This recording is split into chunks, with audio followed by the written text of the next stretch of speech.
ইনকিলাব মঞ্চের মুখপাত্র শরীফ ওসমান হাদিকে নিয়ে বাংলাদেশে পৌঁছেছে তার মরদেহ বহনকারী যে বিমানটি রয়েছে সেই বিমানটি। এবং আপনাদেরকে জানিয়ে রাখতে চাই, শরীফ ওসমান হাদিকে সমাহিত করা হবে ঢাকা বিশ্ববিদ্যালয় এবং ঢাকা বিশ্ববিদ্যালয়ের পাশে চারুকলা ফ্যাকাল্টির পাশে যে স্থানটি রয়েছে কবি নজরুল ইসলামের যে সমাধিস্থল, সেই সমাধিস্থলের পাশে কিন্তু আসলে শরীফ ওসমান হাদিকে সমাহিত করা হবে বলে ইনকিলাব মঞ্চের পক্ষ থেকে কিছুক্ষণ আগে একটি সর্বশেষ যে তথ্য, সেই তথ্যের মাধ্যমে আসলে ইনকিলাব মঞ্চের পক্ষ থেকে জানানো হয়েছে। এবং আপনারা দেখছেন একেবারে ঢাকা বিশ্ববিদ্যালয়ের কেন্দ্রীয় মসজিদটির পাশের যে স্থানটি, এখানেই মূলত কবি কাজী নজরুল ইসলামের সমাধিস্থল, সেই সমাধিস্থলের পাশেই শরীফ ওসমান হাদিকে সমাহিত করার কথা ইনকিলাব মঞ্চের পক্ষ থেকে সবশেষ বিবৃতিতে জানানো হয়েছে। আর যে বিবৃতিটি ইনকিলাব মঞ্চের পক্ষ থেকে দেওয়া হয়েছে সেটি আপনাদেরকে একটু পড়ে শোনাতে চাই। শহীদ ওসমান হাদিকে বহনকারী গাড়ি বিমানবন্দর থেকে হিমাগারের উদ্দেশ্যে যাত্রা শুরু করেছে। সেখানে শহীদ ওসমান হাদিকে রেখে ইনকিলাব মঞ্চের কর্মীরা শাহবাগে এসে অবস্থান নেবে। পরিবারের দাবির ভিত্তিতে শহীদ ওসমান হাদিকে কবি নজরুল ইসলামের পাশে সমাহিত করা এবং রাজশাহী সংসদ ভবনের পাশে অর্থাৎ মানিক মিয়া এভিনিউ বা বাদ জোহর জানাজার সিদ্ধান্ত নেওয়া হয়েছে। তার প্রেক্ষিতে আগামীকাল মিছিল সহ শরীফ ওসমান হাদিকে সেন্ট্রাল মসজিদে আনা হবে বলে জানানো হয়েছে। তার আজকের পরিবর্তে আগামীকালকে শরীফ ওসমান হাদিকে ঢাকা বিশ্ববিদ্যালয়ের সেন্ট্রাল জামে মসজিদের সামনে নিয়ে আসার কথা তারা জানিয়েছেন। ইনকিলাব মঞ্চের বিবৃতিতে আরও জানানো হয়েছে, ছাত্র জনতা আজ ও আগামীকাল শৃঙ্খলার সাথে আন্দোলন জারি রাখবেন এবং কোনো গোষ্ঠী অনুপ্রবেশ করে আন্দোলন স্থিমিত করতে না পারে, এই সাথে সহিংসতা করার সুযোগও যেন না পায় সে বিষয়ে তারা অনুরোধ জানিয়েছেন। এবং এছাড়াও মরদেহ দেখার এখন পর্যন্ত কোনো সুযোগ থাকবে না এবং সকলের নিকট শৃঙ্খলা বজায় রাখার এবং শহীদ ওসমান হাদির জন্য দোয়া করার জন্য আসলে অনুরোধ জানিয়েছেন ইনকিলাব মঞ্চের পক্ষ থেকে। দর্শক, জানিয়ে রাখতে চাই, শরীফ ওসমান হাদির জন্ম জালুকাঠি জেলার নলছিটি উপজেলার এক সম্ভ্রান্ত মুসলিম পরিবারে তিনি জন্মগ্রহণ করেন। তার জন্ম 1994 সালের 30 জুন। তিনি তার পরিবার, তার বাবা ছিলেন একজন মাদ্রাসা শিক্ষক এবং তিনি স্থানীয় একজন ইমাম ছিলেন। তার 6 ভাই ও বোনের মধ্যে হাদি ছিলেন সবার ছোট।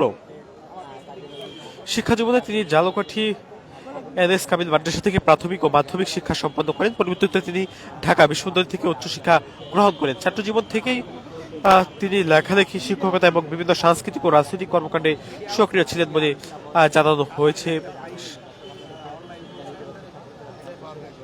ওসমান হাদি মূলত 2024 সালের জুলাই অভ্যুত্থানের সময় থেকে জাতীয়ভাবে পরিচিত পান। তার রাজনৈতিক জীবনের প্রধান দিকগুলো ছিল ইনকিলাব মঞ্চ, যেটি অভ্যুত্থান পরবর্তী সময় তিনি ইনকিলাব মঞ্চ গঠন করেন এবং এর মুখপাত্র হিসেবে দায়িত্ব পালন করেন তিনি। এবং তিনি ভারতীয় আধিপত্যবাদের বিরুদ্ধে কঠোর অবস্থান নিয়েছিলেন। তার বক্তব্যগুলো তরুণদের মাঝে ব্যাপক সাড়া ফেলেছিল। আমরা দেখেছি তিনি আওয়ামী লীগের যে কর্মসূচি ঘোষণা করা হয়েছিল গত নভেম্বর মাসে, সেই কর্মসূচি প্রতিহত করতেও শরীফ ওসমান হাদি লাঠি হাতে রাজপথে ছিলেন ইনকিলাব মঞ্চের সদস্যদেরকে সাথে নিয়ে। সেটিও আপনারা দেখেছেন। কবি নজরুল ইসলামের যে সমাধিস্থল, এটি ঢাকা বিশ্ববিদ্যালয়ের পাশেই, চারুকলা ভবনের ঠিক পাশেই, এখানেই তাকে সমাহিত করার সিদ্ধান্ত নেওয়া হয়েছে। তার পরিবারের সিদ্ধান্তের জন্য এটি ইনকিলাব মঞ্চের পক্ষ থেকে সবশেষ বিবৃতিতে জানানো হয়েছে। আপনাদেরকে জানিয়ে দিতে চাই, 2025-এর জাতীয় যে নির্বাচন, 2026-এর ত্রয়োদশ জাতীয় সংসদ নির্বাচন, সেই নির্বাচনে ঢাকা 8 আসন থেকে স্বতন্ত্র সংসদ সদস্য প্রার্থী হয়েছিলেন শরীফ ওসমান হাদি। তার নির্বাচনী প্রচারণা চালানোর সময় গেল শুক্রবার রাজধানীর বিজয়নগর বক্স কালভার্ট এলাকায় তাকে গুলি করে দুর্বৃত্তরা। তার মধ্যে যারা যারা গুলি করেছিলেন সেই সন্ত্রাসীদেরকে শনাক্ত করা হয়। প্রথমে তারা দুর্বৃত্ত থাকলেও তাদেরকে পরবর্তীতে শনাক্ত করে আইন শৃঙ্খলা রক্ষাকারী বাহিনীর সদস্যরা, পাশাপাশি গণমাধ্যমের খবরের মাধ্যমে আসলে তাদেরকে শনাক্ত করে। পরবর্তীতে জানা গেছে এই যে গুলিকারী যে সন্ত্রাসীরা ছিল তারা ভারতে গিয়ে আশ্রয় নিয়েছেন, যার ফলে সাধারণ মানুষের মনে আসলে ক্ষোভ জাগে এই যে ভারত তাদেরকে আশ্রয় দিয়েছে সেই বিষয়টি নিয়ে।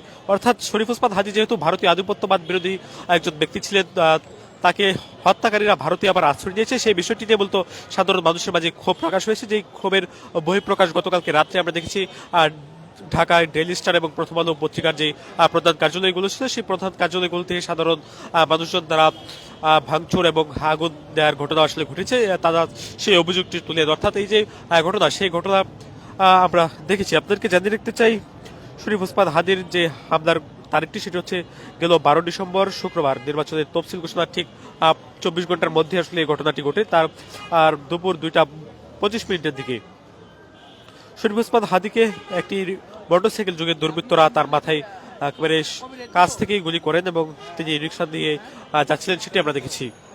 গুলিটি তার কানের পাশ দিয়ে ঢুকে মাথায় আঘাত করে তাকে প্রথমে ঢাকা মেডিকেল এবং পরে রাজধানীর বসুন্ধরা এলাকায় এবারকের হাসপাতালে চিকিৎসার জন্য নিয়ে যাওয়া হয়। তবে তার অবস্থা অবনতি হলে তাকে সিঙ্গাপুর জেনারেল হাসপাতালে চিকিৎসার জন্য পাঠানো হয়। সেই বিষয়টি আপনারা দেখেছেন।